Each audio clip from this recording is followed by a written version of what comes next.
Entrepreneurs behind the brewing movement in town is also one of the minds behind the Tri-State Distillery.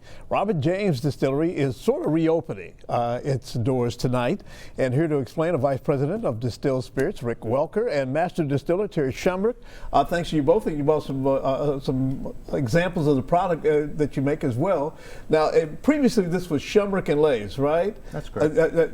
Explain the reasoning behind changing the focus, changing the name, and the kind of hoops you had to jump through in order to reestablish yourself. Sure. As a micro distiller, micro brewery, we're also part of the family as 50 West Brewing Company. Yep. We saw what was happening with the craft beer business, and that same opportunity was going to be presenting itself in the state of Ohio with craft distillation. So we hooked up with Terry and his partners, and through an arrangement made purchase, and we're now successfully rebranded from Shumrick and Lees to James Distillery. Of course, the hoops that you mentioned around the distillation side of the business are a little tighter than in the brewery business, but we're learning the ropes, and we're getting our distribution up through the state of Ohio and out into the liquor stores so that all of our products are going to be available at your local liquor store here in Cincinnati in the next couple of months. Now, a distillery has to operate differently than does a brewery simply because the product is made.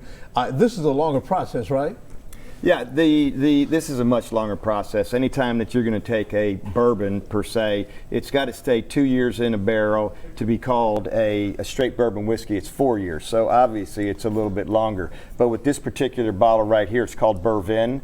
And this is a 2-year-old bourbon that we put in a Zinfandel barrel from my brother's winery out in Paso Robles, California, Tobin James winery out there. So it's kind of a family thing. It's really a nice bourbon, young, but it's very, very smooth. We also make a blackberry vodka that's really, really popular. A lot of vodkas that you would take, you would think it would be sweet, but this is a dry blackberry vodka, so a little bit of ginger beer with it makes a really nice drink. And then of course we have this one. This is our horseradish vodka that goes great with Bloody Marys. I mean, you just can't get any better. It's got just the right amount of horseradish in it to complement the Bloody Mary. So now what you have also done with this concept is it's kind of married the idea of what we see in breweries, and that it's tap room plus product, right? Yeah, on the distillation side, they're called tasting rooms, and we've married up with a group called Smoke and Water Barbecue to operate our bar and grill portion of the property. So that's going to allow us to be open on Fridays and Saturdays,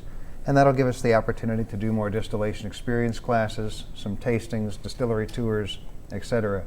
But not to mention the fact that the Smoke and Water Barbecue guys, they really know what they're doing when it comes to giving out great, affordable, fill your belly kind of food. And the people of Norwood, this is in Norwood. In Norwood, yeah. We'll have an opportunity to see that. I think you have an opening tonight, is Tonight. it? Yeah, tell us what's going on with that.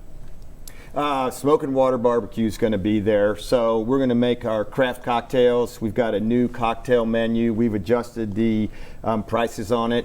For the people in Norwood, who are absolutely wonderful people, they really support us. Same with the Ridge. Hopefully we get a lot of those people to come down, and just everybody in Cincinnati. It's a real experience. When you see the distillery, you see the barrels, you see the stills, you take a tour, you do a tasting. It's a real experience. All right. Well, thanks to both of you for coming in. I hope you get a big crowd out there tonight. Thanks.